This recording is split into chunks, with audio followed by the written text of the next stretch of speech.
February 9, 2020, you can see at the Dolby Theater Leonardo DiCaprio walking on the red carpet just before entering in the Dolby Theater. It was the latest moment, the latest magic moment of the cinema industry, and as well as you can see Joaquin Phoenix and Mara Rooney. That was the walking ovation for Joaquin Phoenix, was the Oscar winner for Joker. This was February 9, 2020. Welcome back to Los Angeles, Italia 2021. And welcome back to my friend Daniel McVicar, who actually is with me the whole week to tell you the history of this year Los Angeles, Italia, a very special event for a very special year. No red carpet, no lighting, no parties, no music as we are used in Los Angeles, Italia, but a lot of sobriety. The same sobriety that now, after we started last Sunday, now we are seeing backstage of the Oscar, no, Daniel? Well, you're seeing how open spaces there are. You're seeing at the Chinese Theater, there's nobody. It's blocked out. You can't go see the footprints and handprints at the Chinese Theater. There's a lot of security measures in Los Angeles for COVID, and the streets are mostly empty, which is unusual for Los Angeles. And certainly at this time, at this time last year, that street would have been blocked off. There would have been police everywhere. They would be preparing for the arrival of everybody at the Dolby Theater, but they can't do that this year. They're doing it at another location, at Union Station, which is just east of downtown Los Angeles, probably about 30 minutes to an hour, depending on the traffic, by car from the Dolby Theater. Yes, absolutely. We can see now it was, I think, imagine it was the Hollywood and Island Center, which is as empty as the, yes, we can, the TCL Chinese Theater, where we actually are very proud to be with the Italian cinema. As you can see, our brand is on the main banner. After Godzilla, it seems that Los Angeles, Italia is the biggest deal in Hollywood right now. But we are very proud of it. I have to tell you, I have to thank Mariella Meiarini and Luca Riemma, who are actually doing an amazing job welcoming people to the Hall 6 of the Chinese, where the festival was born in 2006. I remember, you know why? Because it was the same year of my son Matteo born. Your son was just born then, and he's grown up. The festival keeps growing as well. I was there in 2006 in Los Angeles. I'm glad to be here with you now. Yes. So we have been around with Matteo Guidoni on Union Station, and on where actually Daniel was going to happen. Well, at the Union Station, this is where they're going to actually do the presentation for the Oscars. The nominees will be there. They'll be arriving in shifts. They'll be moving them in and out because of social distancing. They cannot fill the room. So about a third of the people will be inside for the ceremony at the same time. And then they'll be outside in under the tents and in different sort of holding areas, if you will, which may be very pleasant for some people who will be able to actually get up from their seat once in a while. But it will be also very interesting to see on television because it's going to be there from the Union Station live. They'll be doing the songs at another location, some of them pre-taped. They'll be at the Museum of the Motion Picture Arts and Sciences down there at Wilshire in Fairfax.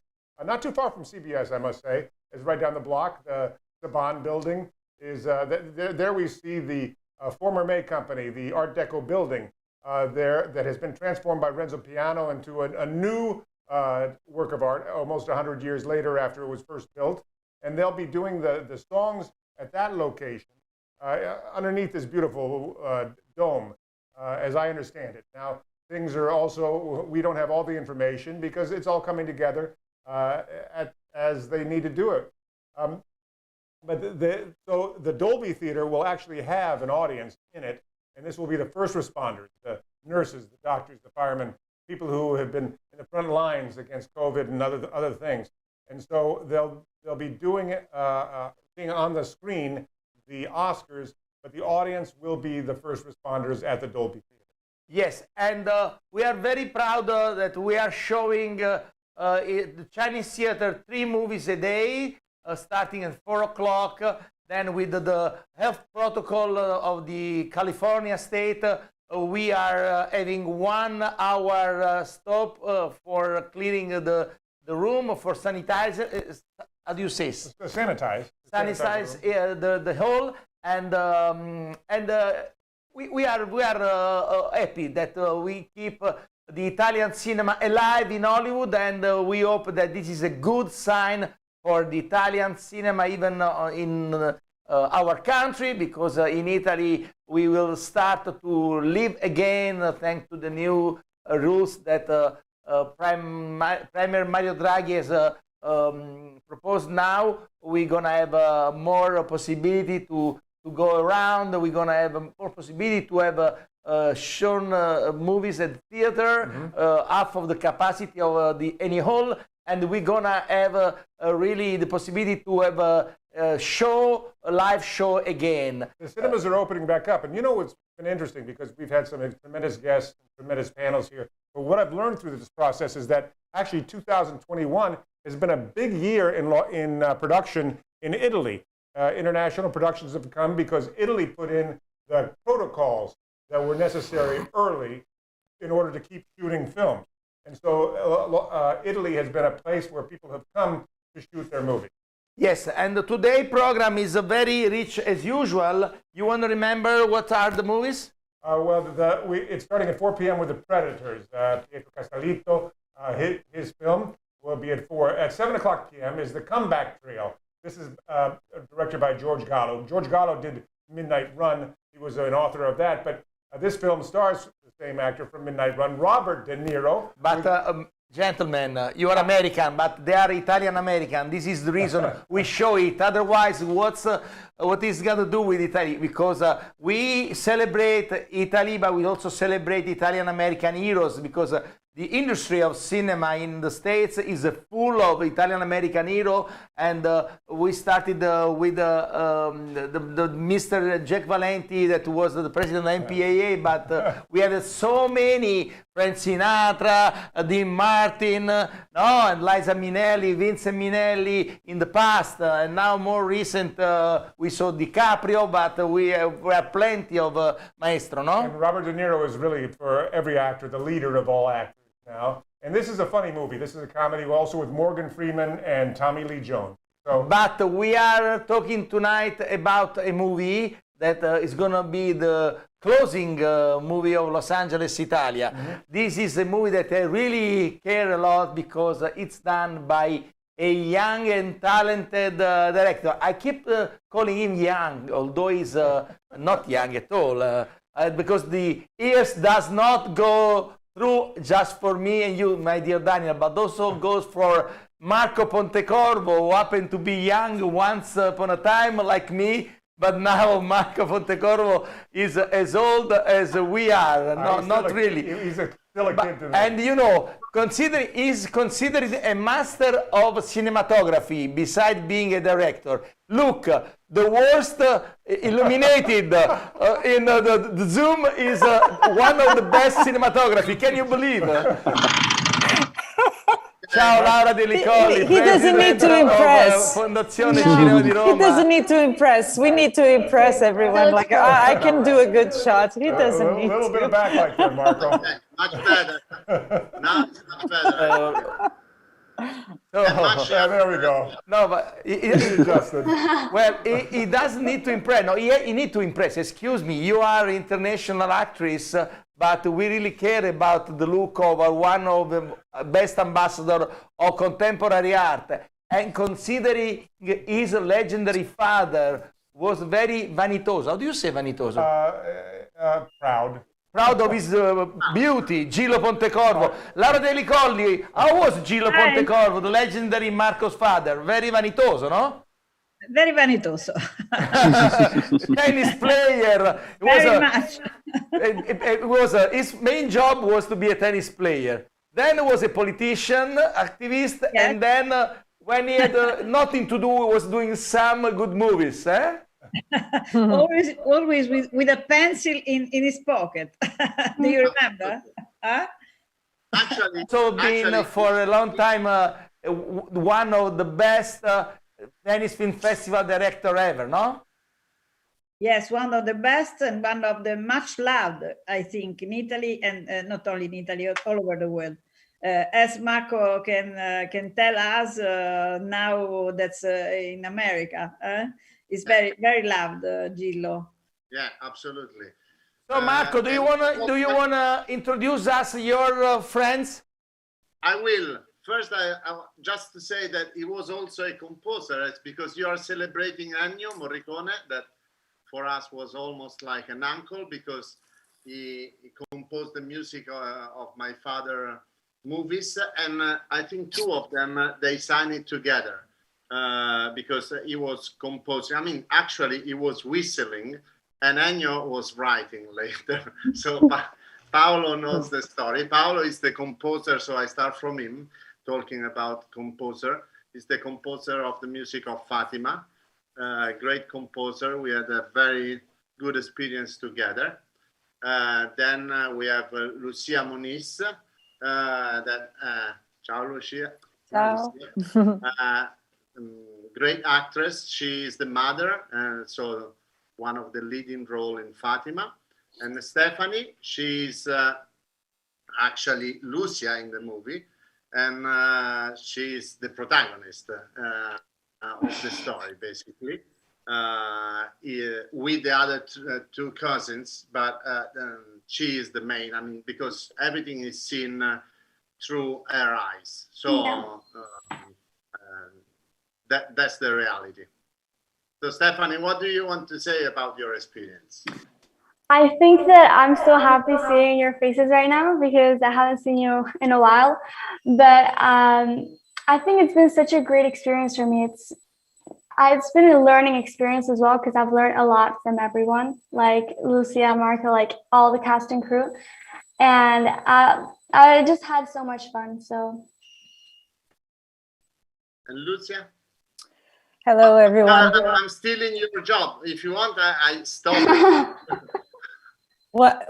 I was it for me? No. No, I said to Pascal, I'm stealing his job. So No, I'm very happy. Also, if you are introducing your co-producer, Jeanne Bernay, it's my pleasure to have her here. So you keep hosting. You're doing a very good job. Go ahead, Marcolino. Okay. Thank you. So yes, well, it is a pleasure to be here and actually see you, Marco and Stephanie. I haven't been seeing you for so long. It's so good to see you, and I keep the memory of shooting Fatima in my heart. It was a great experience. I've learned so much from you, Marco, and you know that. I mean, my character wouldn't be what it is on screen if it wasn't for Marco and also other crew members. Marcella, this dialogue coach, was very, very important as well. And of course, my connection with Stephanie. I've learned so much from her. She doesn't realize that, but I did a lot. I remember one scene that it was really, really hard scene. I mean, I will not spoil anyone if. But that it was very difficult because it had violence involved between us. Yeah. Well, more from me to you, anyways. But exactly. I was destroyed. I was destroyed when I arrived home. I was really heartbroken and I felt uncomfortable and I was really, really not feeling well. And I get a message from her, a voice message saying, I had so much fun doing the scene today with you. And then I was like, of course, that's what's all about. It's actually focus on the good, on what the good that we can bring out of the scene and not suffer with it, but take it. Yeah, and actually it was one of the first scenes. It was the first scene. It was the first scene. The schedule is always against us. I remember once I did. Was the first day, and so I didn't know very well the actress, and was straight to a striptease. complete striptease. So, and she was to dance in front of a computer. Was so embarrassing for all of us because we didn't know each other. And so this kind of scene always, I don't know why, happened at the beginning of the schedule. So when everybody doesn't know each other, and I know. it's like that. Paolo, what about the music? First of all, everybody knows the story, I believe, of Fatima. Fatima is a real story. It's a miracle, and the church basically say that was true, and they and three little shepherds sees the apparition for 6 months in a row of the Virgin Mary. At the last apparition, she provided a miracle called the miracle of sun. So the sun was basically changing color, looking like it was falling down on the earth, and then going back in place, proving that what she was saying since the first apparition, that everybody has to stop doing, because it was during the First World War, so she was asking for peace. Basically, the message of the Virgin was, let's stop this madness of the war and make peace. Otherwise, if we don't change, another war will come. Unlikely, the Second War arrived a few years later. So this is the movie, and actually we tried to keep both point of view, the point of view of the believers and the point of view with Harvey Keitel, and his character is a professor, he's a skeptic, and he is not a believer, and he has a confrontation with the old Lucia, so the character of Lucia, Stephanie, Sonia Braga is playing her, and they have this dialogue that basically bounce and illuminate the other story and make you understand a few things, and especially the point of view of not believers and like on the story. But we did it because we think that for everybody, even for not believers, this story is very important and bring something, a really important message. And who doesn't want the peace, first of all? That's the question. And how to behave, and etc., etc. So the strength of a little girl that managed to also, I mean, she was also trying to be free and to say what she was believing in. So many things. I think it's a movie that poses a lot of questions, including doubts. Yes. Paolo, Marco, do you want to say something about your music? Before we go with Paolo, 1 second, before we go still on Fatima, let me welcome the Italian Trade Commissioner, Alessandra Reinaldi, the new one in Los Angeles. I did not meet her in person. I did not have this pleasure, although Los Angeles, Italia is historically very close to the Italian Trade Commission, ICE, and also this year we have them with their sole participant to this important mission, which is representing Italy abroad, because this is all about art, but also business. And when we talk about business in Italy, we talk about the Italian Trade Commission. Alessandra. So thanks, Pascal, and good evening, good morning, everybody. As Pascal said, yeah, I'm really new here on the Los Angeles set. I represent the Italian Trade Agency here in Los Angeles. You know, the Italian Trade Agency is the governmental agency which is in charge for promoting the Made in Italy. So Made in Italy and Italian brand is, of course, also in the promotion of the Italian cinema and audiovisual industries. What we do is to promote 360 grades here in the US market, the Italian industry in the cinema and the audiovisual.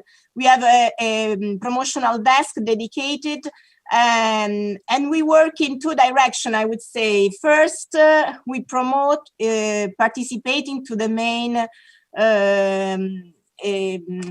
opportunities of promotion, like American film market, like Kidskin. So many initiatives in which we can participate, bringing the Italian industry, Italian producers, and Italian distributors of Italian cinema.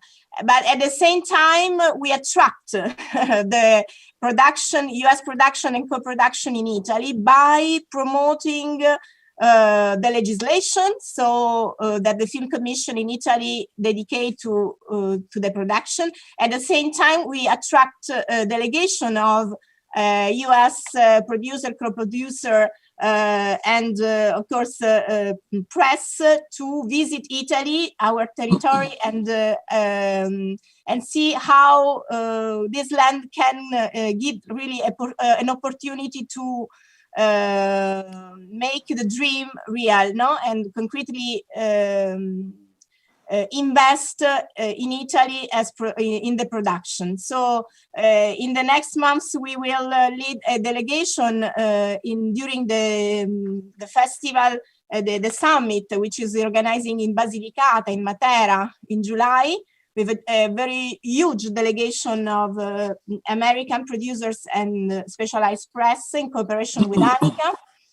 And of course, we cooperate with all the industry, so with APA, with DOC, with Cinecittà, Luce, with all the actors that lead the Made in Italy in the industry sectors abroad. We are now also very glad to go to give our support to the old Italian festival, like Los Angeles, Italia. In a couple of hours, we will be in the China Street for the closing session, Pascal. So we appreciate this week. I think it's a very huge contribute that you gave to the city. Also, we start to our new normal life, you know, and I think the contribution that the cinema can give, the Italian cinema can give to this rehabilitation of our life, it's very, very important. I would say also that the pandemia was, of course, it's a very, it was a very huge challenge, but at the same time, it was also an opportunity, no? To discover other way to take part of these movies. So I was thinking about the increasing that we had in the streaming and in the digital platform, in which we hope to stress day by day the Italian production. Where we can have a look about the abilities, but also the beautiful land of Italia that we want to promote. So very happy to be here and to learn about this industry. Thank you so much, Alessandra. And let me tell, before going back to Fatima, the movie, with the two ladies of the movie, let me tell you that the Italian jackpot, or female jackpot in Los Angeles is done. The female got strike because now the three leading people of the Italian system are three women. Because we have Alessandra Rinaldi on Italian Trade Commission. We have Silvia Chiave as a consul general. We have Valeria Rumori as a director of Italian Institute of Culture. In addition, if you're missing some ladies, we have Laura Delicoli, who's actually taking care of this other event that is organized by Italy, very important, in conjunction with the American film market. They have Cinema Italian Style, who's directed by Laura. So the female influence in Los Angeles, the Italian, is not only by the legendary figure of the Mamma, you know, the famous Italian Mamma, but also now become the famous Italian executives, Laura? Sisters. We are Italian sisters of cinema. So, no, it's a joke, but I'm very, very glad, and I'm only... Laura, sorry. No, and I want to add that I want to congratulate to another lady, Chiara Sbarigia, who's Yes, actually Chiara named Sbarigia. president of Cinecittà. So one more lady. It's the ladies' power now. Yeah. It's a big season for us, finally. But no, I'm very, very glad to see Alessandra. That's the first time we are together in a Zoom. But I hope this year we are coming back. We are going to come back really in presence to LA. As last year, we had an edition only on a platform, but with many towns in America with our movies, and was important to be there at the same time. Pascal now is in a little miracle for us. Is very, very important to be there in these days, as every year, but as usual, but more this year, as the pandemic is the problem of our distance. So I'm not so glad to have not the film of Marco Pontecorvo in Italy, as I was Laura, Marco Pontecorvo deserves a Nastro d'Argento special, because Marco Pontecorvo, yes, because he absent. For his skill is popular all over the world. And yes. his movie Fatima, co-produced with Jen Burney, is one of the hit on Netflix. So Marco is a very silent guy, but always very productive. So I think that he needs attention. Unfortunately, the movie was not released theatrical. But I really hope, Marco, that we can invite both Lucia and Stephanie, as well as Jeanne and Paolo Bonvino, of course, to Ischia to show theatrically your movie to the Ischia Global Festival. And of course, you'll be honored if Laura cannot deliver to you a special Nastro d'Argento. You will get the Ischia Mermaid for sure.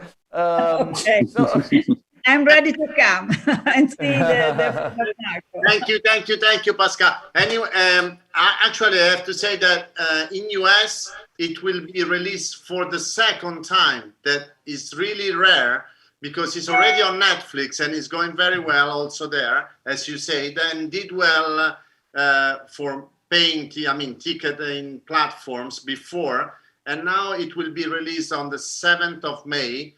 In theatrical in US. So we are very happy, because it means that they love the movie, the circuit, ACM really trust and love the movie and support the movie. That's why they are doing, as well as Jeannie and Bob Picture House, that is our distribution for sure. But together they did a very good job, so we have a second chance, even if the first one went very, very well, because we did well also in the box office. That was not the box office theatrical, because they were closed, but on the platform with paying the tickets. So very happy for that. Paolo, we give a moment. Paolo, do you want to say something about the music and where is Paolo? Music? Where is Paolo? We lost Paolo. Here. He's under it. I beg your pardon for my English, okay? Because but a few words. Composing music for Fatima was an experience for me, strong spirituality, and not just only a work. And Marco's direction and the relationship with Marco gave me the opportunity to have a wonderful experience that I need personally, and maybe is an experience that is in the film. Is an experience aiutami, lo dico in italiano, un'esperienza che è differente e che tocca degli argomenti di cui credo che tutti abbiamo bisogno. Experience that touch the argument that everybody needs to focus on. Let me ask Lucia and Stephanie how this issue that Paolo Bombino is talking about made influence on their spirituality shooting these Fatima movies. Stephanie. Well, I think that shooting Fatima really, I think it was such a great experience because I learned so many things, not just from everyone, but from Lucia as well. And there are so many things that I can apply now to myself. And I think I really did change my mindset after filming Fatima because I just had all these great memories and different advice from everyone. And I think that Lucia is just such a great person and character. And I just learned a lot from her. What about you, Lucia? Lucia said she learned a lot from you, yes, Stephanie. I did. It was very special to me to go through this script and realizing that all this the story about this three shepherds and the miracles, it goes beyond religion and it covers and speaks for faith as being a way of how far do you go for love? What are you capable to do for love? Even the connection in family-wise, and it was very interesting to bring those reminders.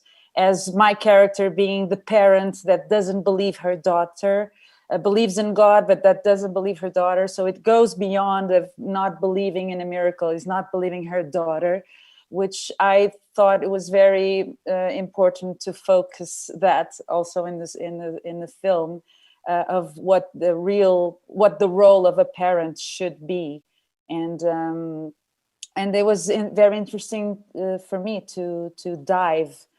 I am a parent of a 16-year-old daughter, and it was very, very interesting to go for that. Your experience working in this movie, did that change your relationship at home with your child?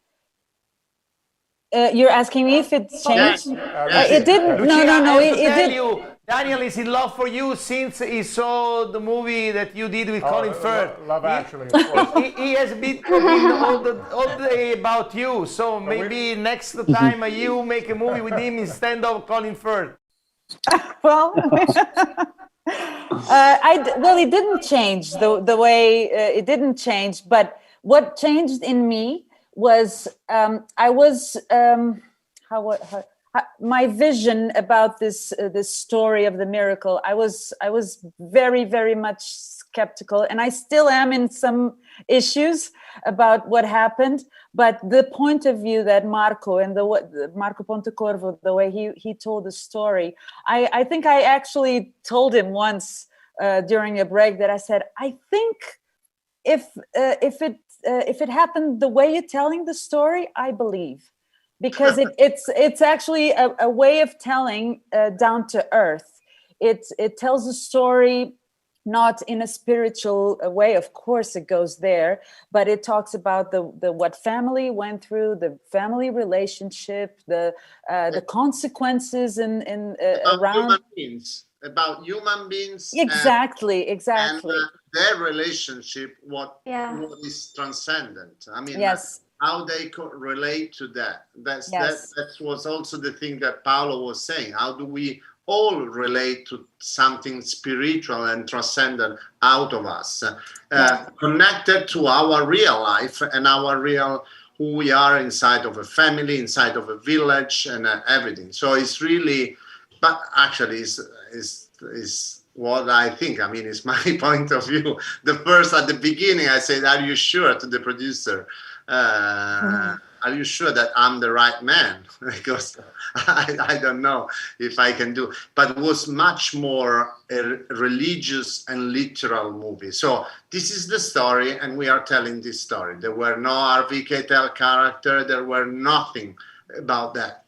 Then we brought that inside because I rewrote it, and then I start to believe to the story and the importance of the story anyway. If you believe or if you don't believe, it's okay. It's important anyway.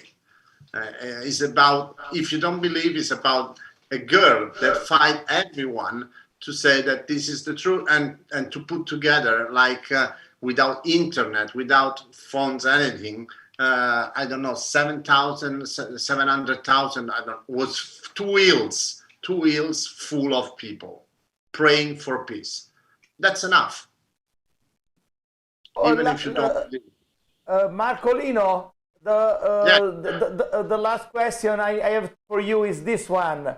Being a Pontecorvo, we use a very name, because your faith of your father is popular, a real communist in the positive way of the word. So how did you approach such a holy personality character such as Fatima? Yeah, that's what I was saying. At the beginning, and thank you for Marcolino, that means that I'm still young. And I like it because we know each other since so many years. That was my first problem. I'm not part of any religion, apart from the fact that my mother is Catholic and my father is Jewish. So also there is a combination of factors, quite difficult to put it together. And plus, I'm not going to church. And at the beginning was a really religious movie. And one of the thoughts, first of all, was to myself, who I am to relate with this story, but also, my family is so different. My father was so different as well from that. But then we found a middle ground where everything managed to stay together. And actually, I've been comfortable inside of this story, inside of those characters. And there are a few things that, for sure, are difficult, a little bit more difficult to digest. But because I have to respect all the point of view, and this was the tricky part of my work also inside of the story, then it's okay, and you have to embrace all of them, understand them, and put it on a screen to let the people and the audience judge later where to stay and what to take from the movie. I hope I answer your question. Yes, absolutely. So I really thank you, Marco, and Jean Bernier, to give us the privilege to show theatrical Chinese theater along the Los Angeles, Italia, your amazing movie Fatima, and the invite for Ischia Global Festival July 18-25 is on since ages, and I hope Lucia can come as well, and also Stephanie. Lucia can come so she can meet Danny McVicker, who is enchanted by... I think I'm not alone. We all love you. I think the whole world fell in love with you. So. But let me thank also Laura De Ricolli and Paolo Bonvino. Actually, Paolo, you deserve an Ischia award for being such a great composer. And I really admire you a lot since ages, and I'm happy to meet you for the first time on Zoom, but shortly I'll be happy to welcome you in Ischia. And you see also Matteo Guidoni, who's actually working for us in Los Angeles. He is covering as a correspondent for our show. Matteo, how is the situation? So you know that when you leave us now, you got to go around because we got a show later what's going on. You can show now. Fate vedere un po' le immagini di Los Angeles su quelle che ha fatto. You Of can course. show So, on ciao, how is the Pascal. Hi, situation in Los everybody. Angeles. And Very yes, empty as you town, said, okay. So hi, everybody. Again, as you said, the atmosphere in Los Angeles is not the usual Oscar atmosphere. There are not many red carpets or, structures, people working, building stuff. It's not like that. I've been at the Dolby Theater, at Union Station, at the Museum of the Academy, and it seems like almost nothing is happening. Of course, you see the structures, the white structures is where the Oscars, these ones, where the Oscars are going to happen at Union Station. But that's what you see, not very much more. There are no, big Oscars outside. There is not the usual party atmosphere that we can see every year on Hollywood Boulevard. And as you also said at the beginning, usually at this time, Hollywood Boulevard is completely blocked. There are several blocks where you cannot access if you don't have a badge. While right now, in front of the Dolby Theater and at Union Station, you can easily walk, and it seems like almost nothing is happening. Then, of course, I tried to get closer to that white tents at Union Station, and that's not allowed. So you can't take any picture. You can't, of course, get in.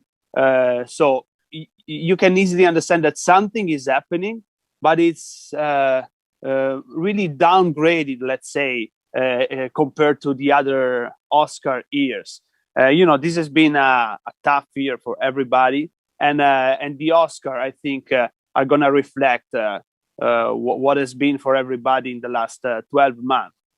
Ricevere questi premi.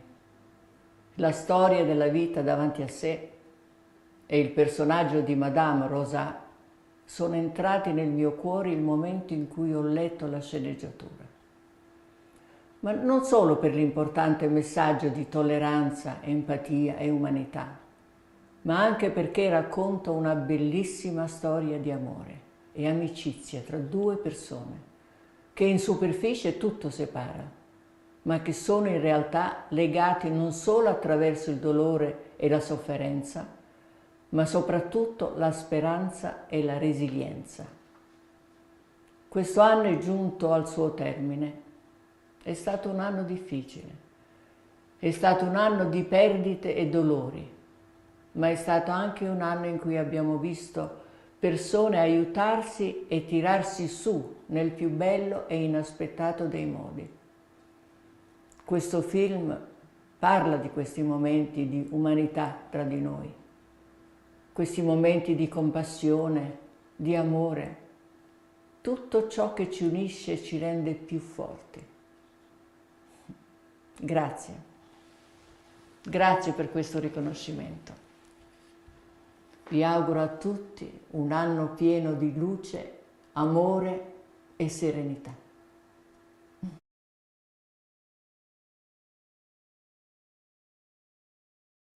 Sometimes in life, things just come your way, and you just can't make them up. And recently, I was asked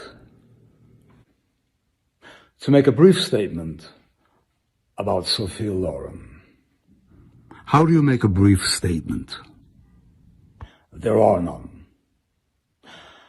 I could make a 4-hour documentary about Sophia Loren, and I have not. This volcanic woman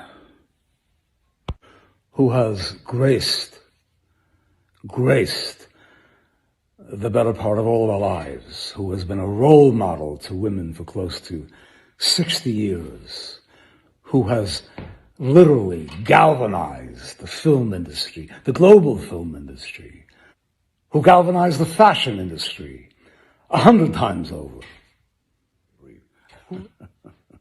I'm just somewhat at a loss when people ask me to make a brief statement on Sophia Loren. I mean, Sophia Loren redrew the landscape for women all over this planet. In her latest film, which she made with her son, Eduardo Ponte, which you can see, There isn't a single issue in that film that is not at the forefront right now of global debate. Not surprising, because Sofia did this 60 years ago. And it was singular, it was unpopular, and it was alone. And it was her own. Sofia, God bless you always. You have changed all of our lives for the better. Do not ever stop being the utterly unstoppable you.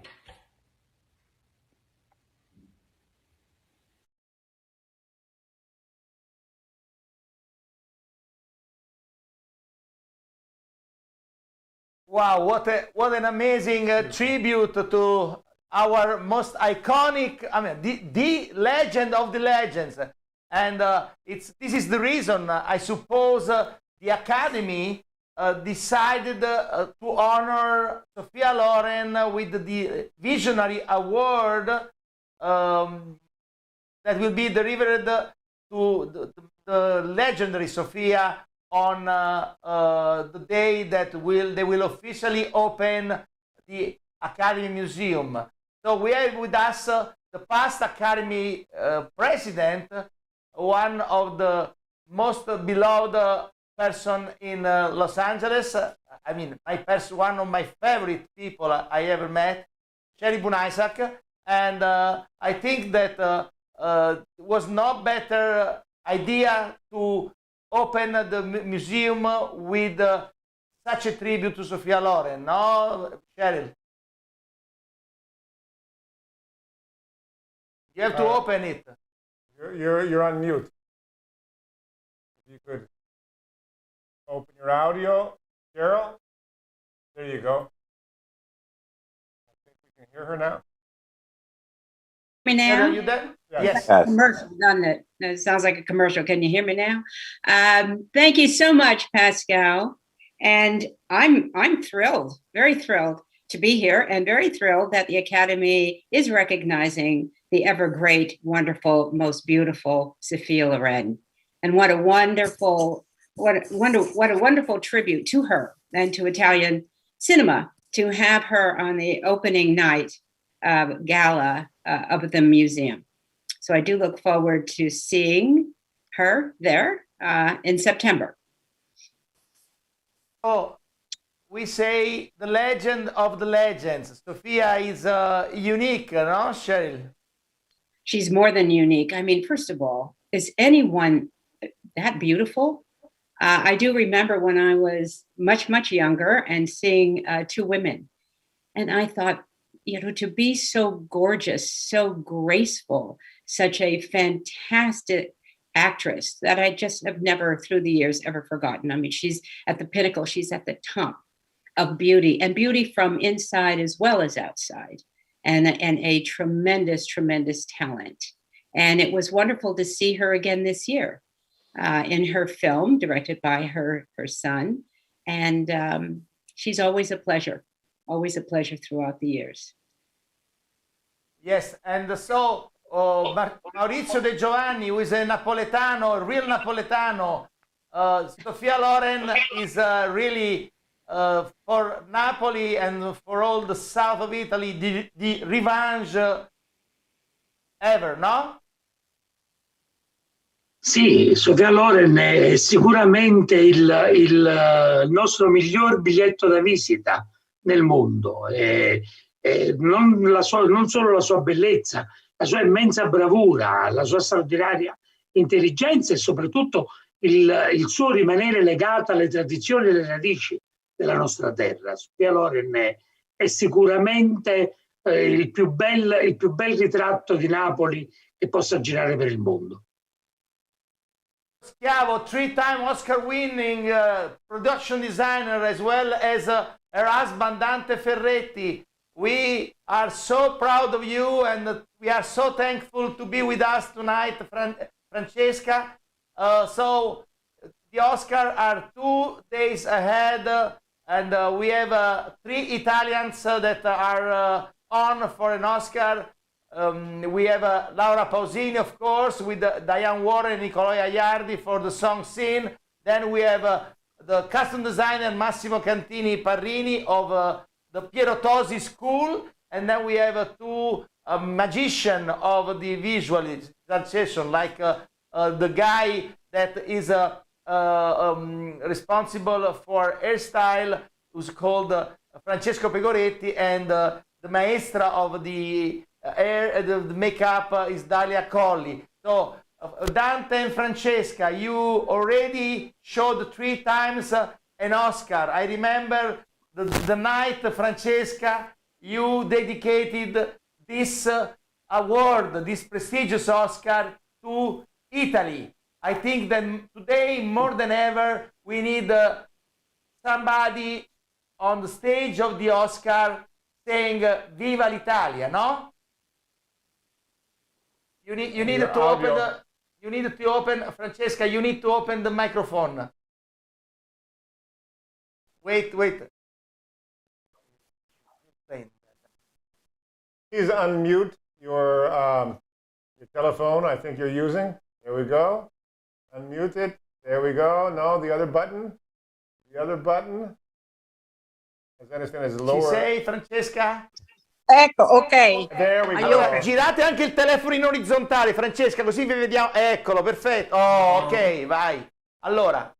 Because look at all those beautiful awards. Beh, vedi, si vedono anche qualche premio qua sopra. Yeah, but speaking English, maestro, we can see the 6 guys over there. No. So we see. No, okay. Pascal, yes, we hope that this time Italy will be great on the stage. Mettilo un po' più. Yes. So, what is the feeling when you go up there and you're ready to collect your Oscar? But I mean, every time I was very, I didn't believe it. So it was a big surprise every time. And of course, I was so emotional, a big, huge emotion. But, and I was freezing inside me. I was like a piece of ice inside. Yeah. But at the end, we did. Well, 3 times, Dante, eh? Yes. How many what nominations? Can I say? We have, I have had 11 nominations and 3 Oscars. Francesca, 8 nominations. Well, other 3 Oscars. So when did your life change? After the first Oscar or after the third? No, I mean, you know, our life, we are not able to see you. Okay.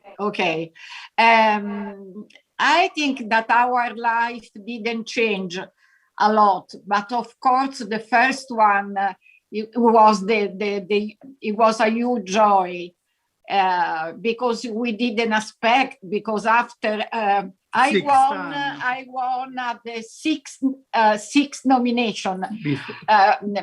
Before winning, I was nominated 5 times, and Dante was nominated 6 times before winning. So the first one, it was something so special. So when now you are asked to make a movie, do you feel the pressure that you have to win the 4th Academy Award? No. No,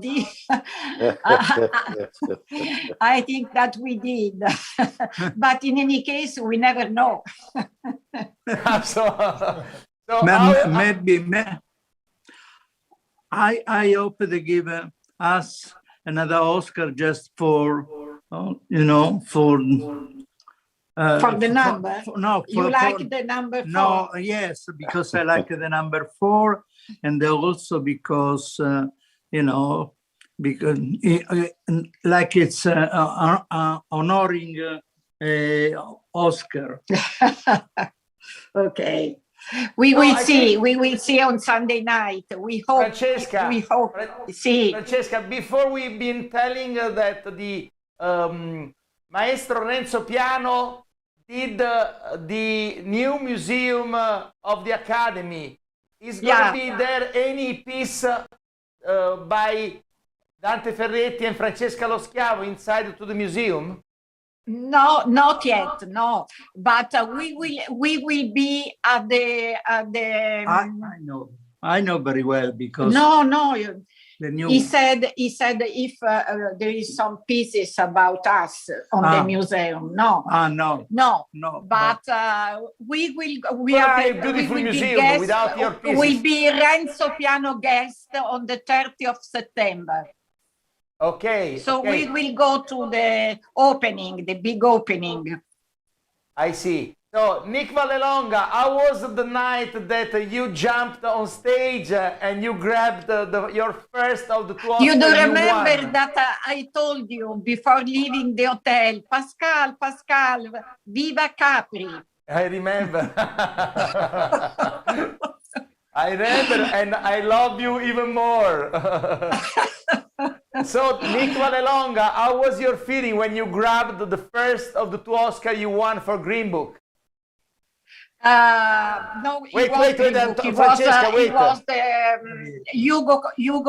The first Oscar it was Aviator, and the third one it was the Hugo Cabret. In the middle. The other one it was the third one it was what is the Sweeney Todd. Sweeney Todd, yeah, Sweeney Todd. Nick Vallelonga, you have to switch on your. Okay, perfect. So, how was your feeling? It was very surreal. You know, it's the type of thing you don't think you're going to hear your name called. And it was Captain Marvel and Samuel Jackson were presenting the award. So Sam Jackson said my name. Very, you've watched this on TV your whole life. You people, even if you didn't think you would do movies, people watch the Oscars. What would it be like? It was almost dreamlike. You don't really, it was odd, very odd. But very great honor, obviously.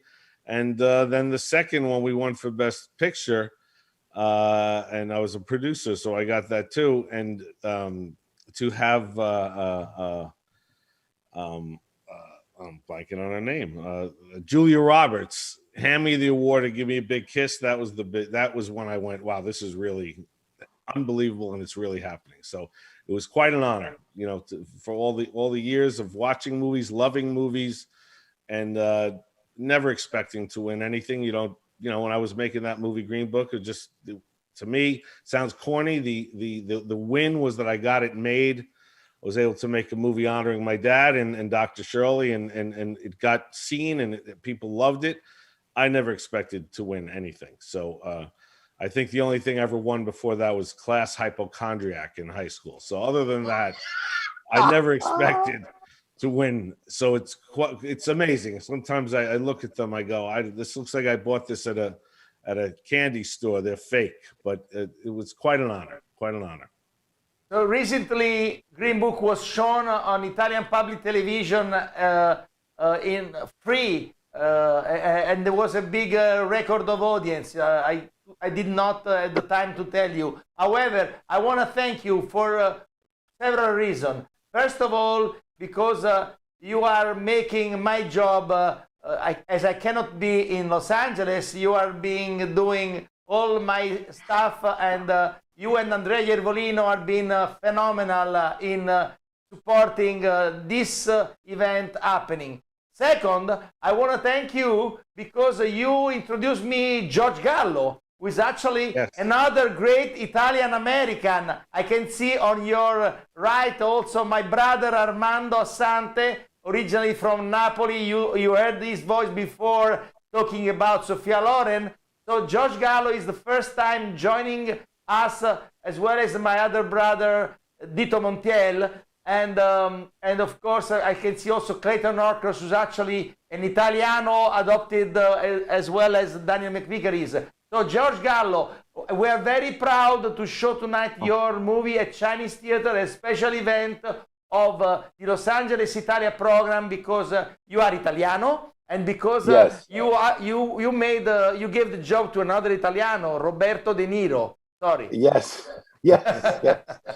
Thanks for having. It's an honor. Thank you so much. And Nick and I are old friends, so it'll be an honor to be at the festival and also to be there with my good friend Nick. So if I could say something, where are you originally from, Italy? I'm sorry? Where are you originally from, Italy? My grandparents are from Calabria. Oh, phenomenal. Very Yes, strong Calabrese. people. Yes, Gabados, right? Is that yeah. I did want to say it, but no. That's all I used to hear as a kid. Gabados. That's all I used to hear. Yeah. So, how is? How proud you? How proud are you to be Italiano in your blood? Oh, I love it. It's I have a lot of passion and a lot of fire, and I grew up in a very, very loving, fun, very, very crazy family.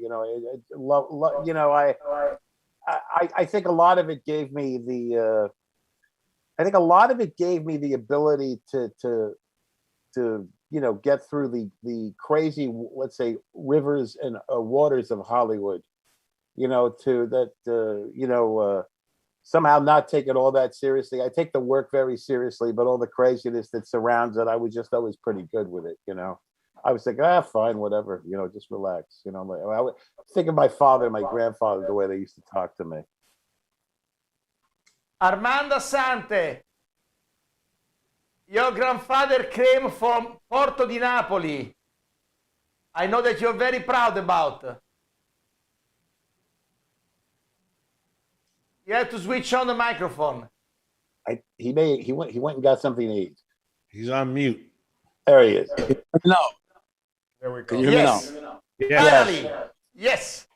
I was saying I couldn't agree with George more that I was blessed to grow up in a very incredibly loving and supportive environment, and I have such incredible memories of my my grandparents and my family, and there isn't a week that goes by that I don't talk about them. They made an incredibly lasting impression on my life, and it's been very powerful, very, very powerful journey. And I'm always very thrilled to come back to Italy and see you there in Napoli and Capri. It's been an amazing ride and a great honor for me to be here today with all of you. Yes, Armando, you are being so supportive. I mean, Nick is a recent one, but you are close to me since 1998. I remember the first time you came to support Capri Hollywood was 1998. We're talking about more than 20 years ago. So I cannot thank you enough. And I remember also you making a beautiful documentary about Capri Hollywood in 2001. We went to Gilo Pontecorvo house, you made an interview, and you also showed your poetry for Italy in this documentary. Now Capri is 25 years old, Los Angeles is a 16th annual event, Ischia will be the 19th. So how could we made such a great job?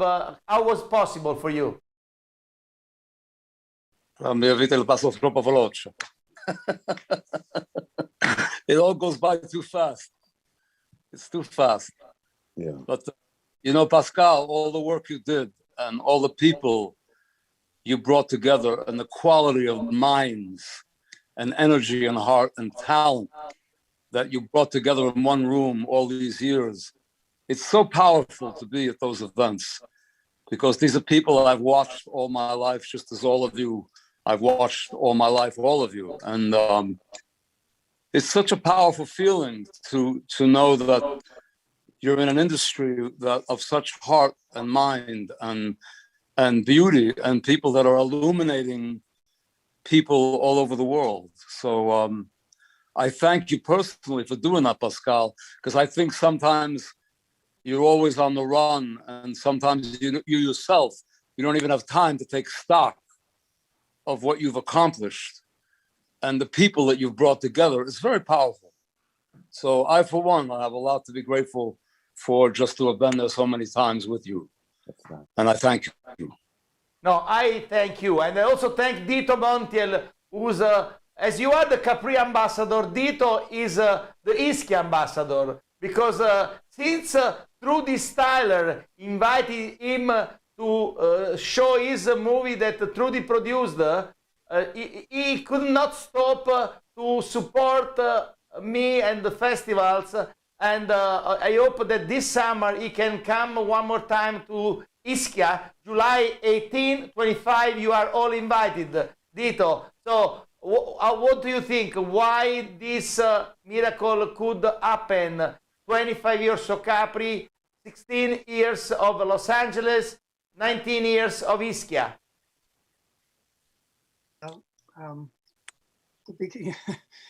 You know, this Zoom feels so much like being with you in Ischia. You never know what's going to happen. I remember the first time when I showed up, you were like, you pulled a guitar out and you said, Sting is here, he's going to play one. And I don't think he knew, and you handed him a guitar. And then you said, and Andrea Bocelli is going to sing with him. And I was like, wow, who puts those two guys together on a whim? Only you. And that's how, just being on the Zoom, I had no idea. I click and all y'all are here. I'm like, wow. So it's kind of a test to you, clearly. Pretty fun world to be in with movies, of course. And you kind of bring that, which is not the norm always, you know. Pascal, it's amazing. It's amazing what you do, and no, having... my brother, listen. It's not me. It's Italy. I mean, Maurizio De Giovanni and Clayton Norcross and Daniel McVicker can tell you that being an Italian, you gotta be a chicken if you don't succeed, because being an Italian, you start with you know, like a 2-0 with the opponent.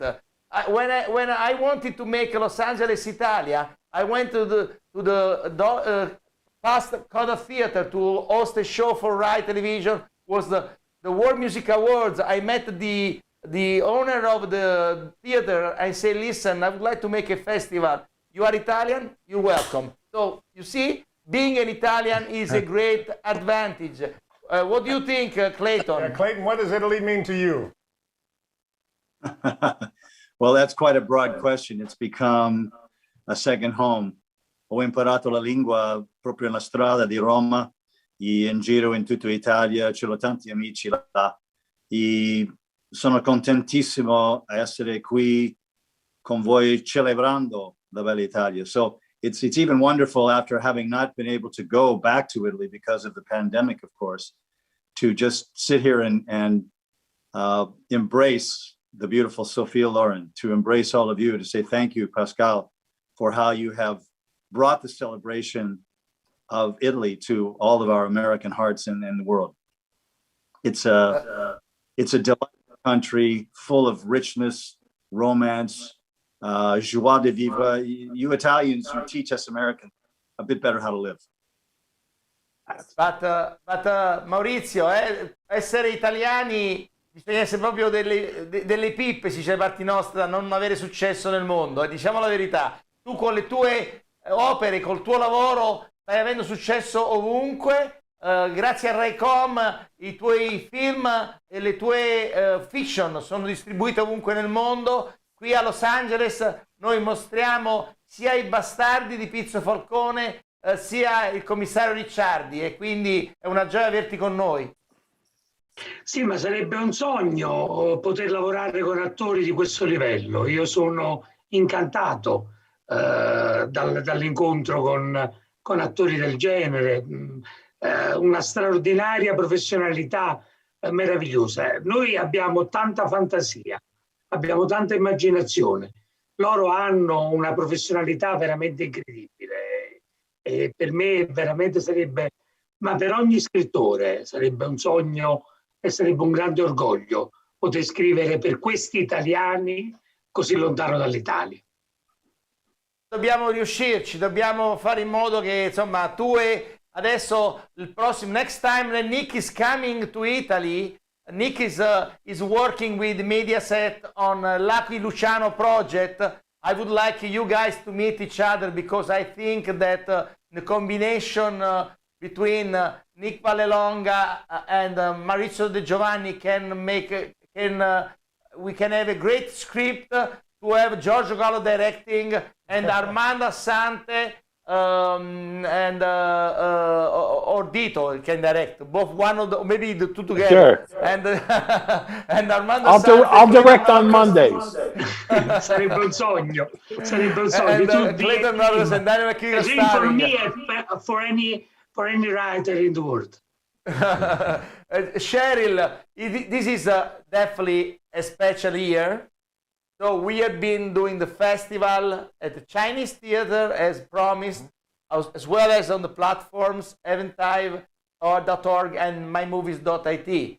163 movies, 100 short films, and then all documentary and feature films. Well, the atmosphere in Los Angeles is not the same. We can see some images, facciamo vedere un po' di immagini di quelle così. In front of the past, we see the streets are empty. This is the Union Station. Yeah, this is not the usual build-up to the Oscars with blocks blocked off and security and large golden Oscars in front of the Chinese theater. This is at Union Station. It's just sort of normal, very quiet, but they're getting ready. On Sunday night, they'll be doing the Oscars. You see those tents there; those are part of the structure for the Oscars. And we're still not exactly clear where they're going to do it, inside the tent, outside the tent, other places. But the Dolby Theater, where the Oscars usually take place, right here on Hollywood Boulevard, will be filled with first responders. Not filled, but there will be first responders there at social distancing. So all the protocols are in place. We're all being safe for COVID, not to create some sort of a spreader event. And here, this is where the singers, the musicians and the artists, the musical artists, will be performing the songs at the Academy of Motion Picture Arts and Sciences there at Beverly and Fairfax, the former May Company building that Renzo Piano has redone for a new century of life to that building. Back here to Union Station, you can see not much is going on down there right now, but there'll be a lot going on Sunday night in a very controlled way. But at the Chinese Theater, the Los Angeles Italia Film Festival, they're showing films in the cinema, which is a great tribute to Pascal Vicedomini, who we know there's no stopping Pascal. So this had to happen, and he's showing films in the cinema. Here today, George Gallo, your film, The Comeback Trail, will be at 7:00 p.m. Are you going to be down there, George? You bet. I will most certainly be there. And well, because he also has to receive an award, the Italian American of the Year. So, but Cheryl, before going back to George Gallo, I was saying, this is definitely a special year. How do you feel being the past president of the magic moment of the Oscar, to see all this situation? Imagine the sadness, but what is your specific feeling considering your experience in this type of event? Well, it is a bit different this year. You're absolutely right. The fanfare, the public fanfare, if you will, is not there. I don't feel the excitement in the same way since I'm at home. But I'm very thrilled and excited for everyone who's been nominated. It's been an interesting year. A lot of conversation about the film industry this year, and certainly the Oscars. But wonderful films, and it'll be an exciting evening. Just a little different, but exciting. They come a long way from the beginnings in was the Roosevelt Hotel where the first ones were held. It was just in a dining room and presented that way. So it's evolved with every need through the years. The Dolby Theater was created for the Oscars, and now during COVID, finding a way to do it, putting it together. Using the Union Station, I think, is a wonderful, very interesting idea where so many people came with their cardboard luggage to come to Hollywood and make their way. And now it's being used to celebrate motion pictures with this year's Oscar ceremony. It's a beautiful venue, a beautiful venue. It'll be very interesting to see how it all unfolds. The producers have promised us an evening of Oscar celebration as if it were a movie. That I'm very interested in. Wow. In just seeing how they're going to put all the elements together to create a movie from the evening. Do you think it will be political show, or will be more about the feeling Movie making? of each? Sorry? Well, that'll depend, right? That'll depend on the speeches that the winners give. No one ever knows. I have to tell you, no one ever knows what's going to be said. So I'm assuming there will be speeches, at least parts of them, that will deal with the issues of the day. But we all hope that they talk about their craft and their enjoyment of being part of a team of professionals that put together a dream. And a dream is a movie. So that's what we all like to hear. I always want to know, how was it working with this one, that one, the experience? And like Nick was saying, you know, it's exciting to be nominated, but to actually hear your name being said is more than a dream. And that's what I like to hear about. I like to hear about the experience and their road to the Oscars. So Armand, you won an Emmy Award. So what is the feeling when you are nominated and your name is on the ball to be selected for a major award?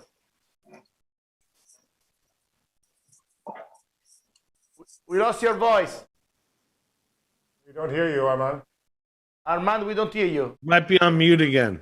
Oh, there we go. There I am back. I will say in my own life, thank God, I've never approached anything to think that I'm going to win an award. I've always had a great, great love of number one, the process, and I think number two, the process of working with my compatriots and my colleagues and making anything happen. To me, the most neglected thing in the world right now, I think a lot to do with economics, is the creative process. And to me, the greatest part of making any project is the process and the synergy that goes into developing something, because you do nothing alone. And often on a film, the guy who puts blood is as important as the guy in front of a camera. So it's about synergy and it's about commitment.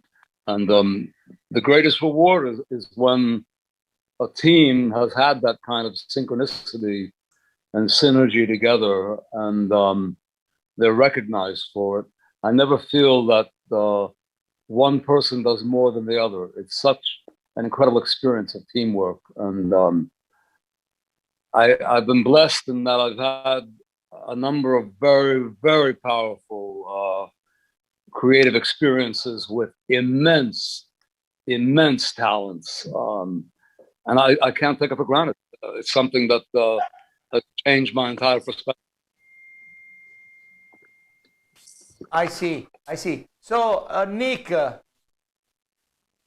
you want to add something about this year feeling? You were at the Chinese for the opening evening, and of course you were, as usual, being a brother of the Italian cinema. You were wearing very professional your tuxedo. I'm sure you will wear it again tonight, but there is not much to celebrate. This was our choice. We did not have any red carpet. We did not have any music. We did not make any party, because this is not the moment to celebrate. It's the moment to make the industry go on and to make the people aware that art is very important to feed the people intelligence, no? Well, I think it was a great. Hi, Cheryl, by the way. Nice to see you. It was a very interesting experience, different. Again, no one knows what you go through every year. It's amazing what you do. My toughest thing was I didn't fit into my tuxedo anymore, but I happened to get it on. I got to lose some weight to wear that again. But it was a very nice night. We gave the award to Eduardo Ponti for the film that he made with his mom. So that was nice, but it was social distancing. Everyone wore masks. The theater was, everyone seated separately. But the experience of watching a film together with other people, there's nothing like that. I mean, we could watch movies at home, and that's a great thing. That's a new thing we could stream. But that experience of being in a movie theater, and what you did, Pascal, you broke the barrier that it's okay. We're going to be okay. We're going to get back into the theaters. And I think that was exciting.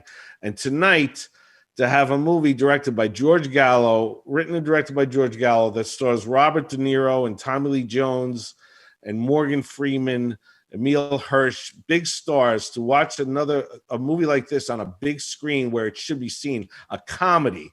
We need people in the theaters. I think tonight is another step forward. The fact that we're showing this film, George is allowing us to do it. It also helps because it's sending a message out to people that we're going to be okay. We got through this. We do the protocols. We'd be safe, but we're going to get back in the theaters where films deserve to be seen. And there's nothing like that experience. I mean, Ponti's movie is a drama. And you could feel it in the room, and people were talking about the film afterwards. And I had seen it on television, but it was not the same as seeing it on the big screen in the theater. So you have a drama that was dealing with social issues, and tonight we're going to have a fun, go-for-the-ride comedy with big Hollywood stars. That's what movies are about. And by doing this, Pascal, you made a step forward in the right direction to show people we're going to be back, and we want to be back at the movies where we belong. Let's pay attention of what you did on the opening night while I was here preparing all the panels we're doing through television. Let's see what you and Andrea Iervolino did on the opening night with Eduardo Ponti.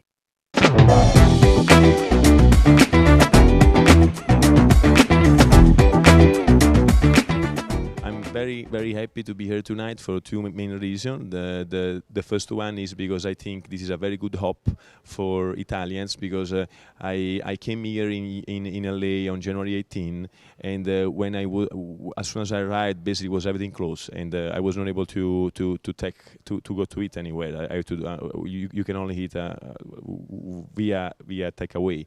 So in the end, now we are only in April, and thanks for all of the vaccine program, we are basically here the life is almost back to normal. It's not normal, but almost back to normal.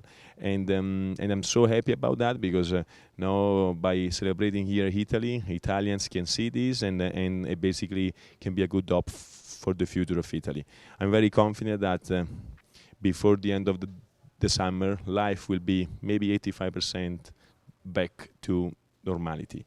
And also I'm 2 times happy this year, because this year at the Oscar, Italians are absolutely a protagonist, one of the protagonists, because as you know, we have Diane Warren wrote a beautiful song, and she's a candidate, and our amazing Laura Pausini is the singer, and then we have, of course, Edoardo, and then we have, of course, Pinocchio. So I'm very happy because Italians this year are very strong, and I'm proud to be an Italian, and I hope I will have the chance more and more to represent Italian. I'm sorry I don't live anymore in Italy, but I come often. So thank you.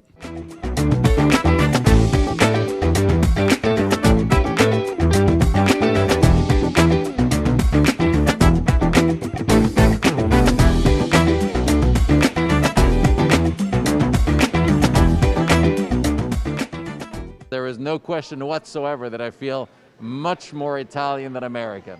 America is where I live. America is where my kids are being raised. But in my blood, every cell in my body is an Italian-made cell.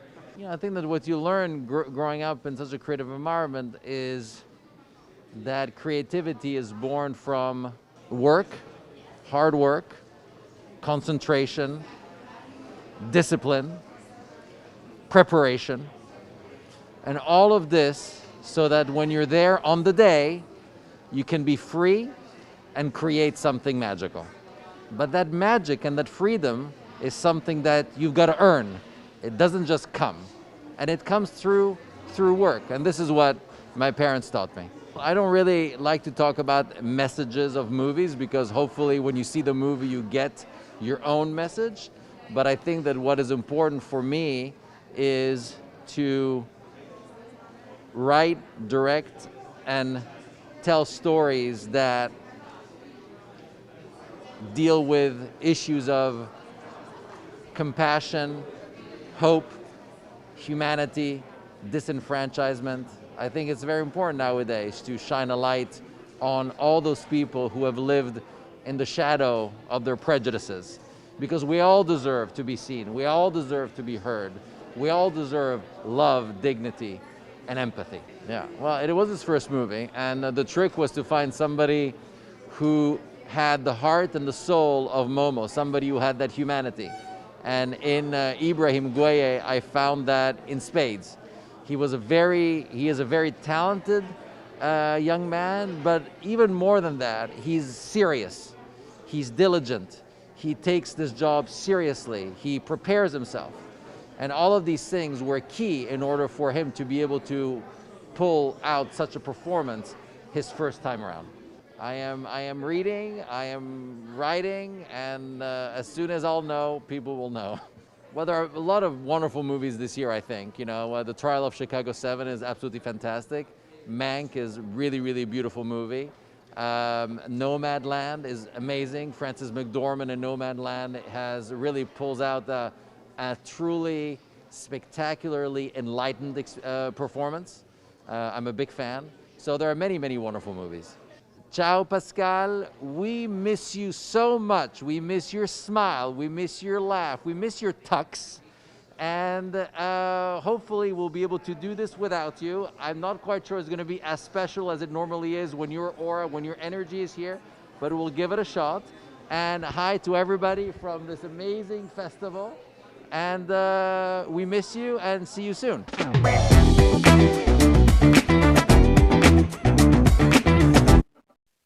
So, Los Angeles Italia Film Festival going live there at the Chinese Theater. That was from opening night. But tonight, the Comeback Trail, the comedy, is playing there. And here we have the writer-director, George Gallo. It's your film. You're going to be down there tonight. What is it like for you when you're in the cinema with people, not imagining what they're like at home, but in the cinema and both waiting for the laughs and hearing the laughter? What does that do for you? Well, it's always a terrific payoff. You know, especially when you do a comedy, especially, you're like the first person laughing when you're writing it.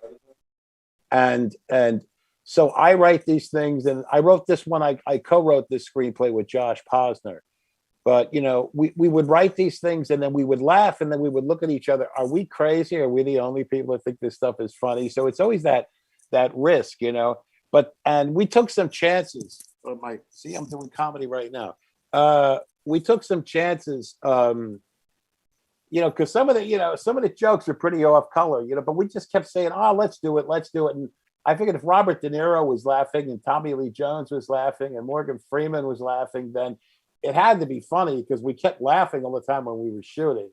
But there literally is nothing like making a comedy, and this is a big farcical comedy, and to sit in a room and just hear everybody belly laughing, and then yes, it is absolutely a phenomenal payoff. Yes, there's nothing like it. And I have to say, as an actor, it's a little frightening for me, because you're trying to kill the actor the whole time through the film, but he keeps alive, he keeps living, keeps coming back. So yes, we're there. Yeah. Dito. Yeah, I mean. Sorry.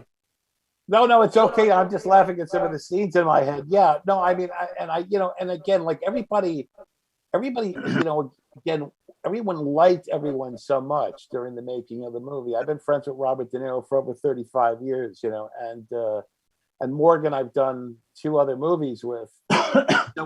And Tommy was at first, but we just had a great time. I mean, we just kept cracking up. And we were like, let's try this, let's try that, let's try, and we just, the whole thing was just fun. And when it was over too quickly. We really, really, really were like, oh, it's all done. We really, really had a good time. Dito Montiel, if I am unstoppable, organizing event, producing television, and all other shows, you are unstoppable in directing movies. So what did you do in this period of difficulty with the pandemic? Oh, writing, you can always do that, which is always, kind of fun. I kind of love it. So that'll keep you from going crazy or make you crazy. I'm not sure, but I love to write. So that's always been a blessing, through weird times.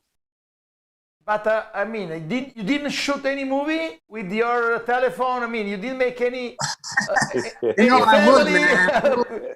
Shot? I would. I was out in Humboldt County prepping a film, and then they said, "Oh, we're gonna go on hiatus for 2 weeks," and then, all hell broke loose. Unfortunately, it was tough times for a lot of people. So, no iPhone movie. I missed that one, but next time I'll be ready.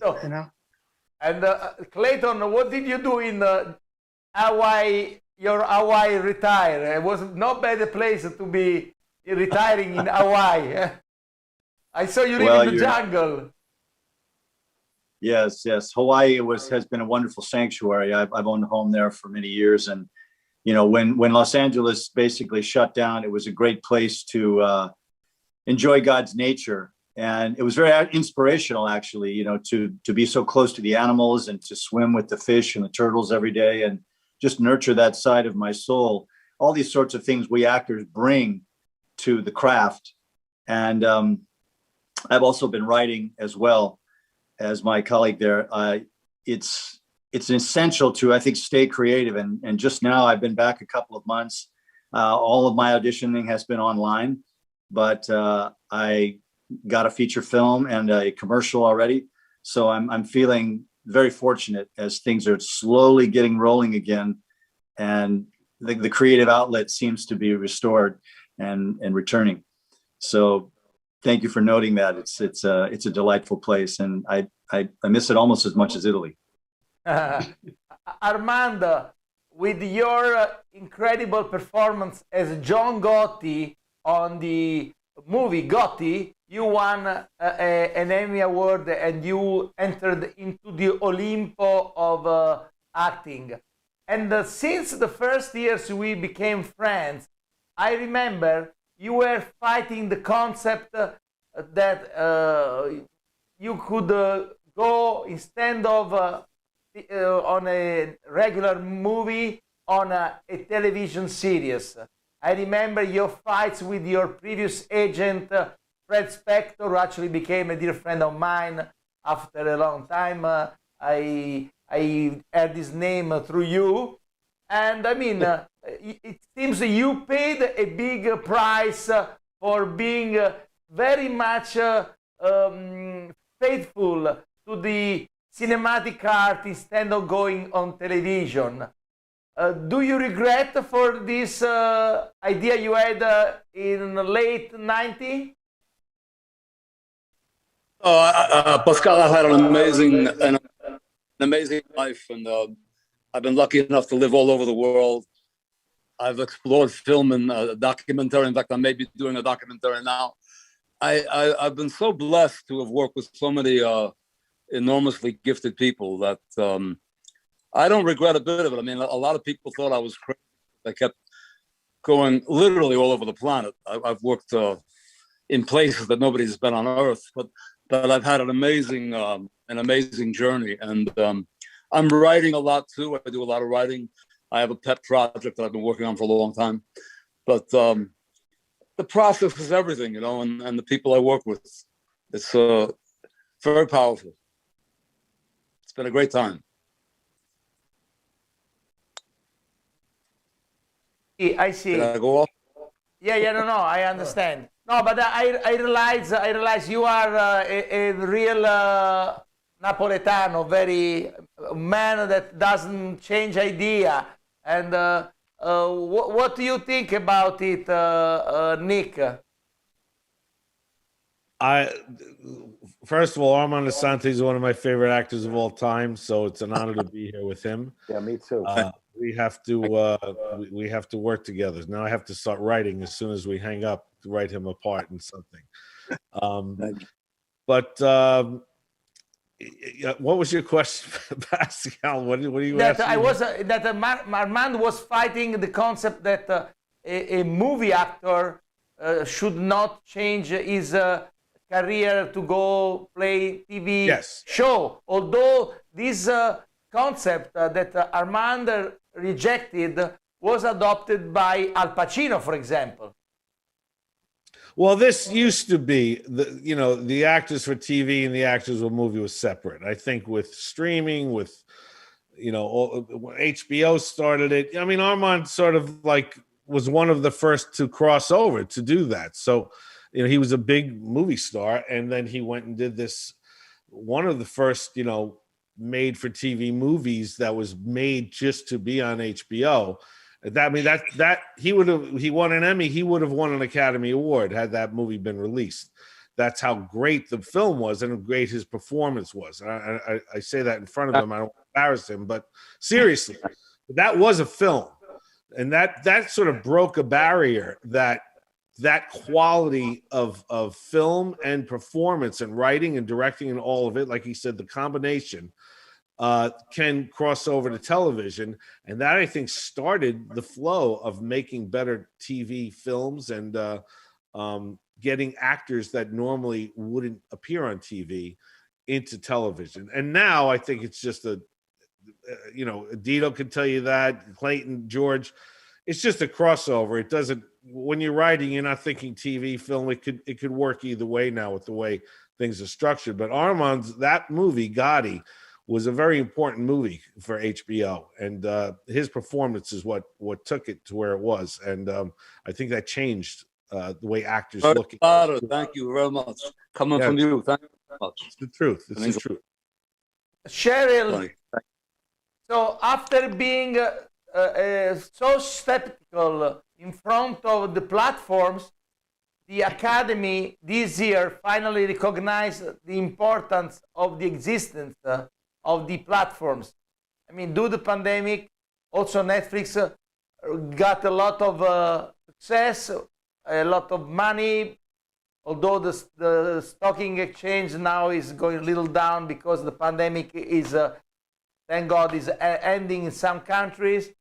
So what's your opinion about? So we have to admit that the platforms now are part of our life, and do not recognize the importance of the platforms was a useless fight that was done before. Or you still think that cinematic art is supposed to be more protected in front of the invasion of product, of movies, of series that are done exclusively for TV series, for other devices, not cinema? Look, a good story is a good story is a good story. And where forever, actually, up until a few years ago, it was determined beforehand, before I believe scripts were written and certainly produced, on where they were going to be seen, what platform they were going to be seen on. And yes, it used to be the old days when a theatrical actor or a Broadway actor would never think of doing anything for television. But that's all gone away, which I think is a really wonderful thing. I think, like I said, a story is a story. And the decision on where the public is going to see it, in my opinion, should not necessarily be at the forefront of writing a script. It might be for the writer, for the creator of a project, which is the writer, that they are writing it for a particular platform if they wish. So I think there's a variety, but all those barriers between television and film, theatrical film, and Broadway have kind of all blurred. And actually, I think that's a wonderful idea. I think it gives a lot more opportunity for writers, for directors, and for actors. So I applaud it all. Right. I see. Well, do you have anything to say about it, George? Do I have anything to say about? No. It's more. The more opportunity, the better. You know what I mean? The more. A lot of times when you wrote something, you figured, all right, there were only so many studios, and after that, you had no shot of ever seeing it get made. But now it's like there's streaming, and there's HBO, Showtime. There's the studios still. I mean, there's so many venues now that didn't exist 10 years ago. So, I don't have the same sort of things haunting me when I start writing something, which is, I only have so many shots at the plate and then I'm finished, So no, I actually write more freely. And I also think that you can, a lot of times in the studio system, there were certain maybe subjects you couldn't tackle, because everyone was worried about hitting so wide a mark, whereas you don't have to now. You could be a little more specific, I find myself now thinking about writing things that I never would have thought about writing 10 years ago. So it's actually very liberating. So Nick, do you also find the new landscape liberating for you as a writer? Well, it's certainly like Cheryl and George said, it's just opened things up. With me, fortunately, the pandemic, I was able to write. That's what we do. We're by ourselves writing. So I felt odd because other people are suffering and losing their jobs, and people are out of work, but I'm able to do what I do.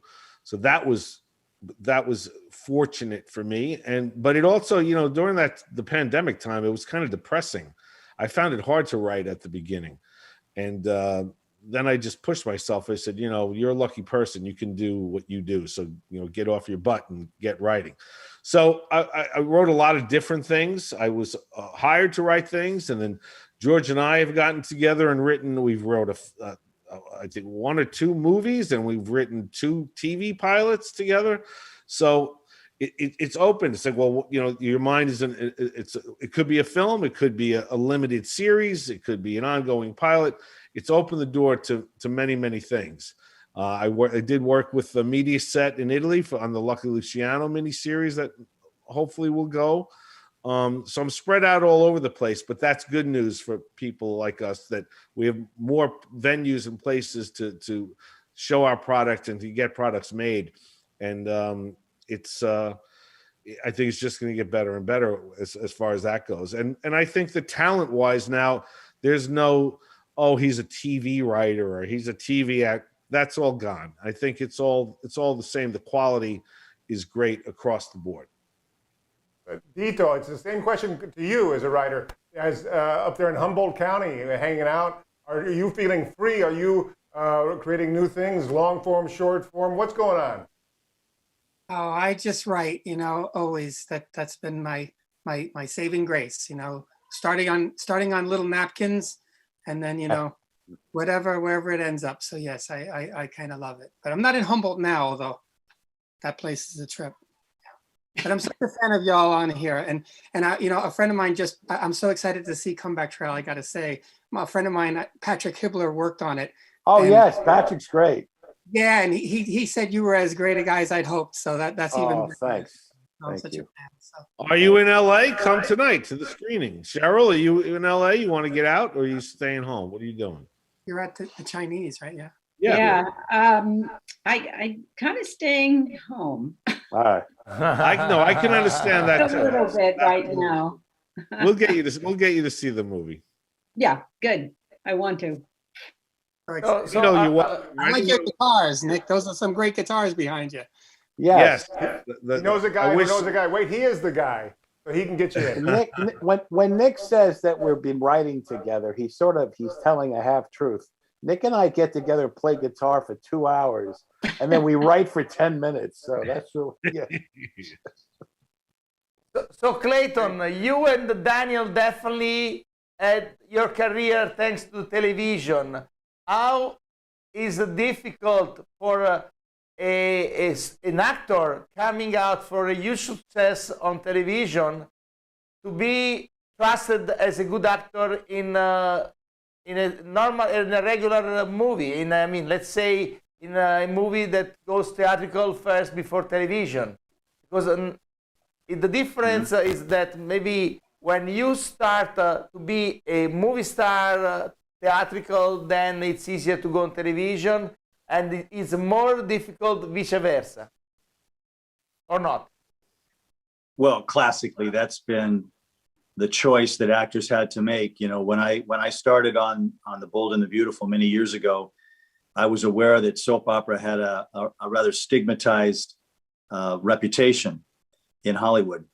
However, the international market, where streaming is also very popular now, we're binge watching, and television has, as George said, it's just transcended all of the old barriers, and I am just as capable of having the success that I did in television in film.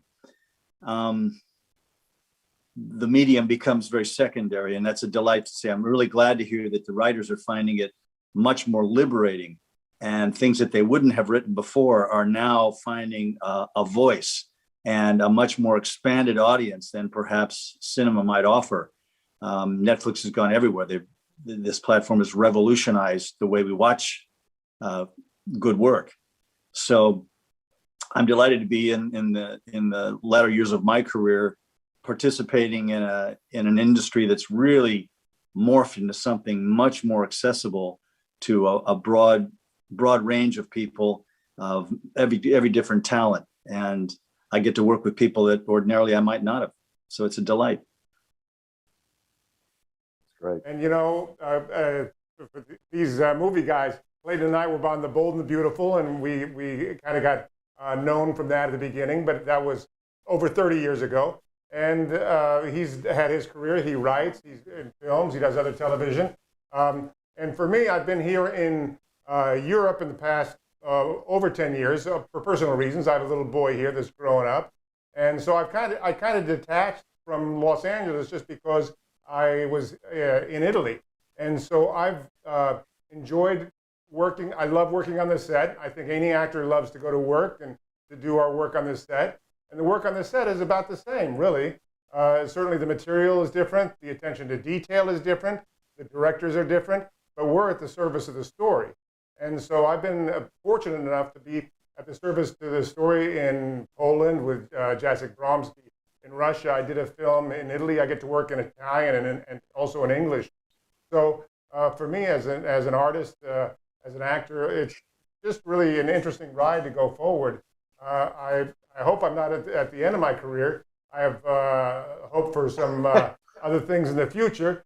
But, at the end of the day, we're projects, whether it be television, film, theater, and it got into our blood, and we're just, we can't help ourselves, I think. And that's why it's such a joy for me to spend time with you guys virtually as well, hanging out.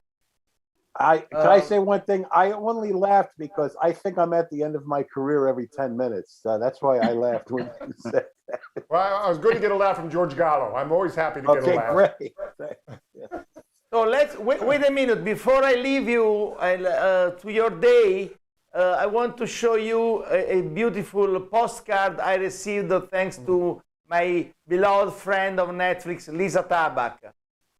Thank you, Capri World Institute, and their very prestigious board, chaired by producers Tony Ranise and Andrea Ervolino, and the festival's director, Pascal Vicedomini.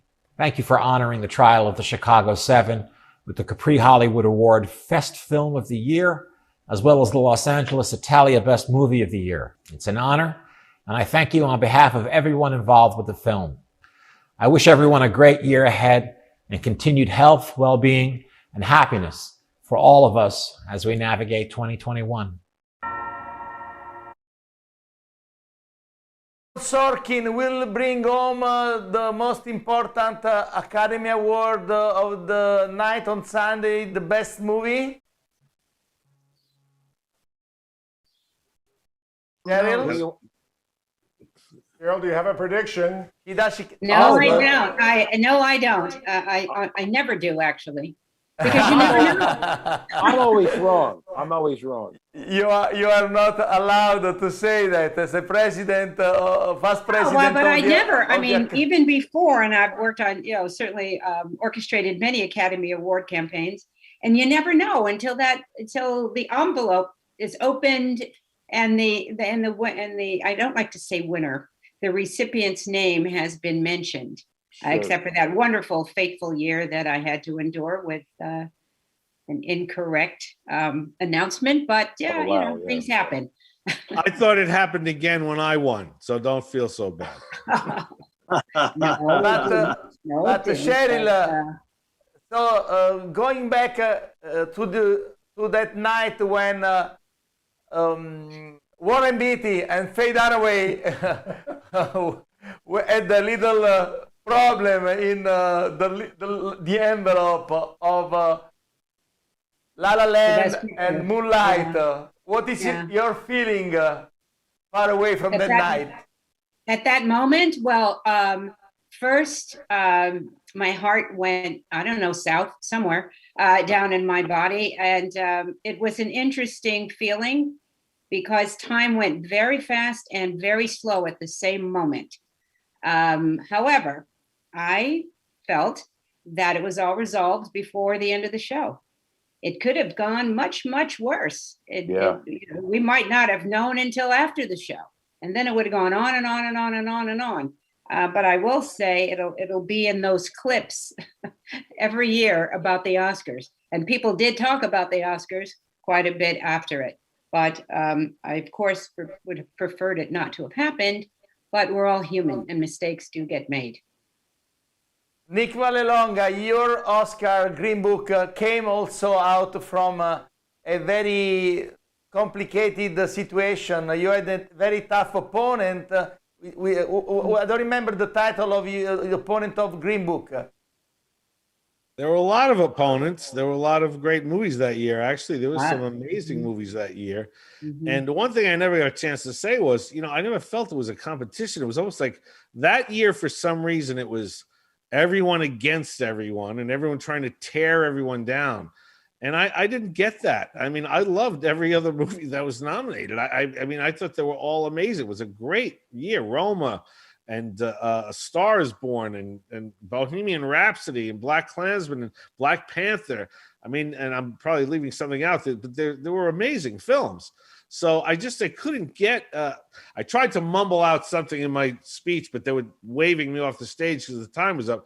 I wanted to say there's amazing filmmakers here in this room. We should be supporting each other and loving each other and just let's all make some great movies, not attacking each other, which for whatever reason it turned into that year. But it was what it was. It was a tough fight, but I'm a big guy. I took some hits, but like in The Godfather, they say that I hit him with 5 shots, but he's still alive. He's still alive. So that's how I felt after that. I felt pretty beat up after that, but we won. And I think the Academy votes for the winner. And I was prepared to lose. I would say lose. I was prepared for another movie to win. There were great movies. And I think that's what it needs. I mean, great movies are great movies. And the more films, diverse filmmakers, whatever it is, it's great for movies. So I was very fortunate and blessed that it turned out good for me. But those were some fantastic films. And I think this year we've got some great films again. I mean, who knows? I think we may have the first Asian female director possibly, but Sorkin made an amazing film. There's a lot of great movies there. There's a couple female directors nominated. It's a great diverse year. And I think diversity brings more stories, different stories, and it's good for the industry. So, of course, I could say all that because I got the 2 statues sitting at home, so I don't have to worry anymore about nothing. So, George Gallo, who do you think is going to win the Oscar? Our buddy Aaron Sorkin or the directress of Nomadland. So the Nomadland or Trial Chicago 7, although the latest hours, it seems that The Father and also the other movie are going up in the prediction. What's your opinion? I'm horrible at this. The only thing I could say is I did say to Nick, if I could go on record as saying this, when he wrote the draft of Green Book and he gave it to me years ago, he said, "What do you think?" I said, "I think you could win an Oscar with this." He said, "Oh, you're full of," and I won't say the word that he said, but I did call that one. I don't know. I have a weak spot in my heart for Nomadland because I love those kinds of stories. I love the sort of existential tales that really take their time, and I'm also a painter, so I love imagery. And that movie just had amazing imagery. That lonely shot of her walking across the desert and those dirt bikes coming across behind. I mean, I just love that stuff, so it touches me. But so that's kind of where I'm leaning. But I also love Mr. Sorkin's writing. I think he's one of maybe the best screenwriter around, next to Nick Vallelonga. And and I'm only saying that because I owe Nick money. No, I'm kidding. So I mean, look, again, to answer your question, I think my heart leans towards that Nomadland, but I could be wrong. Do you have a favorite movie, Dito? Oh, I mean, I liked a lot of them. I don't know. I know that sounds like I'm just trying to drop the question, but I wouldn't have predicted the Knicks would win 8 in a row. So I don't know. Anything can happen. But I really loved White Tiger, and I was hoping it was going to get nominated. But oh yeah, it was but there's so many great films. So I have a feeling Nomadland may win. It did have a sort of beautiful, lonely world. Just I don't know, stuck with me in that sense. But yes, it sticks with you.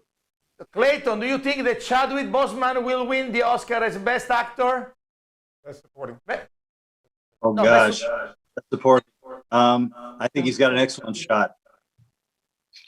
Yeah? Yeah. Very good. Armand, the last question to you. What does it mean for an Oscar actor as you are who don't have yet an Oscar at home? Who, me? Yeah, I think having win the Emmys, and you are definitely an Oscar actor. So, of course, you deserve an Oscar. What is the feeling? You care, or award just don't care? I think, seriously, I think any award that any actor wins, he is a representative of all the energy and synergy around him that gave him that award, because he's only the apotheosis of all the creativity and energy in front of him, that he's responding to phenomenal creative energy all around him. So an actor really he's the summation of all the creativity and people around him. And that's really the way I feel about an award. It belongs to everybody. It doesn't just belong to the actor. The actor is I don't know what you would call it. He's the symbol of all the creative energy that he's been rewarded and given and replenished and driven by. So I don't know. I always feel that it belongs to everybody. He could still get one. There's plenty of time. He's got a lot more movies in him. He'll get one. Yeah. We all for him. Before hire him for a great job. But let's go back to Los Angeles, Italia. I want to thank you, first of all, Sherry Bunaisak, George Gallo, good luck for this afternoon screening a Chinese theater. My brother, Dito Montiel, Clayton Norcross, the Maestro, Armand Assante, Nick Vallelonga, the chairman, and again, Cheryl, I love you. And Daniel will tell you more about this today program at Chinese Theater. Yes, tonight in the Chinese Theater, just a couple hours, The Predators, directed by Pietro Castellito. And then George Gallo's film at 7 p.m., First, they're going to clear out the theater. They're going to clean it up, sanitize everything, and bring in your audience, George, for the comeback trail with Robert De Niro, Morgan Freeman, and Tommy Lee Jones in a rather raucous, wild comedy. And then at 9:45 p.m., Bad Tales, directed by Fabio and Damiano D'Innocenzo. Così. Per cui, everybody who's in Los Angeles, if you want to get tickets, you can go online, do those. There's 25% capacity. There's some social distancing. But there's movies in the cinema tonight with the Los Angeles Italia Film Festival. Yes, and also if you are looking forward something to watch, if you stay home, you can go on the platforms eventive.org or mymovies.it. You will find something very special with the Italian flavor. Thank you so much. See you soon. Bye.